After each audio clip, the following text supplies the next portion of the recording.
ሰይጣንን አድክሜ በእኔ ላይ ያለውን ፍላጎት ባስቀረው ብላችሁ ስንት ጊዜ አስባችሁ ተመኝታችኋል?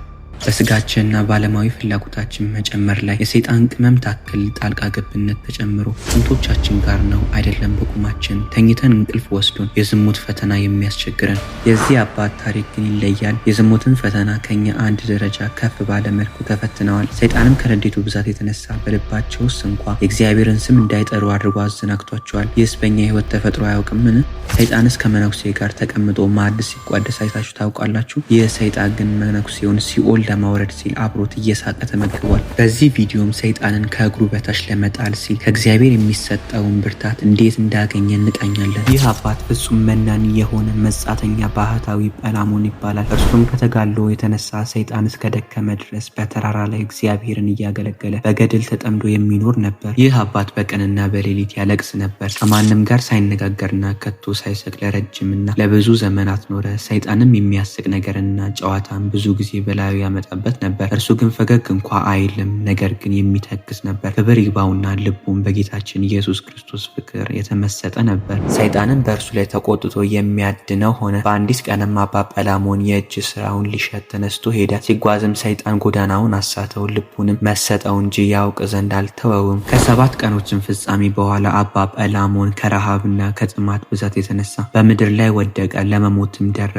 ሰውን የሚወድ እግዚአብሔርም እንዲጠፋ አልተወውም፣ ነገር ግን ሰይጣንን ከእርሱ አርቆ አሳደደው። አረጋዊ አባ ጰላሞንም በእርሱ የሆነውን ባወቀ ጊዜ ጌታ ኢየሱስ ክርስቶስ ሆይ እርዳኝ ብሎ ጮኸ። ወዲያውኑም ጰላሞን ሆይ አትፍራ፣ ከእንግዲህ ወዲህ ጠላት በአንተ ላይ ክፉ ሊሰራ አይችልም። ነገር ግን ተነስተ ወደ ደቡብ ጥቂት ተጓዝ። በዚያም በተራራው አጠገብ የሚኖር ስሙ ለትሱን የሚባል ሽማግሌ ጻድቅ ሰው ታገኛለህ። እርሱም ስለ ስሜ ብዙ መከራ የተቀበለ ነው። ያደረግኸውንም ሁሉ ሰይጣንም እንዴት እንዳሳተ ንገረው። እርሱ ኃጢአትህ እስኪሰረይልህ ስለ አንተ ይጸልያልና የሚል ቃልን ሰማ። ወዲያውንም ብፁዕ አባ ጰላሞን ተነስቶ ከእጅ ስራው ጥቂት ተሸክሞ አቤቱ በስምህ አድነኝ የሚለውን የዳዊት መዝሙር እስከ ፍጻሜው፣ ዳግመኛም 63ኛውን መዝሙር እያነበበ ቃሉ ወደ አመለከተው ሄደ። ጌታችንም መርቶ ወደ ሽማግሌው አባ ለትሱን አደረሰው። አባ ለትሱንም ባየው ጊዜ በደስታ ተቀብሎ ሰላምታ ሰጠው። ወደ ተራራውም አወጣው። ከጸለዩም በኋላ ተቀመጡ። አባ ጰላሞንም የመረረ ልቅሶን እያለቀሰ ሊነግረው ጀመረ። ከትንሽነቱ ጀምሮ ሰይጣንም እንዳሳተው እንዲህ ብሎ ነገረው። በአንዲት ዕለትም የእጅ ስራዬን ልሸጥ በግብጽ ገበያ መንገድ ስጓዝ ሰይጣን መጥቶ ልቤን አዘነጋት። መድኃኒቴ የሚሆነኝን የጌታዬ ኢየሱስንም ስም ጠራ ዘንድ አልተወኝም። ዳግመኛም እንደ ንጉሥ ከተማ የታነጸች ውሃዎችና ተክሎች መልካሞች ዛፎች ያሏት ከተማን አሳየኝ። የእጅ ስራዬንም ልሸጥ ሳስብ ባሏ ብዙ ገንዘብ ትቶላት ሙቶ በምታዝን ሴት አምሳል ታየኝ። የእጅ ስራህን እኔ እገዛሃለሁ ብላኝ ወደ ቤቷ አዳራሽ አስገባችኝ። እንቁቦቹንም ከላይ አውርዳ አኖረች፣ እግሮቼንም ማጠበች። ባሮቿንም ማዕድ ያቀርቡ ዘንድ አዘዘቻቸው። ከእርሷ ጋርም እበላ ዘንድ ብዙ ማለደችኝ። በልተን ጠጥተንም ሰከርን። ስንጨዋወትን ባሮቿ ሁሉም ወጡ፣ ሁለታችን ብቻችንን ቀረን። ያን ጊዜም ልቤ በዝሙት እሳት ተቃጠለ። እግዚአብሔርንም መላእክቶቹንም ቢሆን አላሰብኩም። በእርግጥ ከእርሷ ጋር እንደሚተኛ ሆንኩ። ከዚህ በኋላ በነቃው ጊዜ ብመለከት ምንም ነገር አላገኘሁም። ሴትም ማዕድም ቤትም አታክልትም ቢሆን አላገኘሁም። ነገር ግን ራሴን ከተራራው በታች አገኘሁ። እንዳልበላና እንዳልጠጣም ሆንኩ። እጅግም አለቀስኩ።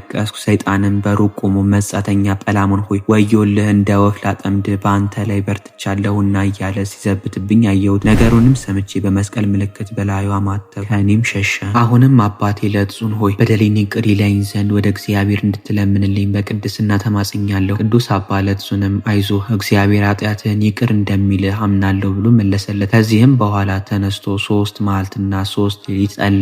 ወደ እነርሱም እንዲህ የሚል ቃል መጣ። የታመናችሁ አገልጋዮቼ አትፍሩ፣ ከእንግዲህ ወዲህ ጠላት በእናንተ ላይ አይበረታም። ጰላሞንም የሰራውን ኃጢአት በራሱ በሰይጣን ላይ አደረጉ። የጰላሞንን ኃጢአት ብቻ አይደለም፣ ነገር ግን የሚፈትናቸውን ሰዎች ሁሉ ኃጢአታቸውን በሰይጣን በራሱ ላይ እመልሳለሁ። ከዚህም በኋላ አባ ጰላሞን ከአባ ለትሱን በረከት ተቀብሎ እግዚአብሔርን እያመሰገነ ወደ በዓቱ ሄደ። ተጋድሎውንም ፈጽሞ በሰላም አረፈ። ለእግዚአብሔር ምስጋና ይሁን፣ እኛንም በቅዱሳኑ ሁሉ ጸሎት ይማረን ለዘላለሙ አሜን።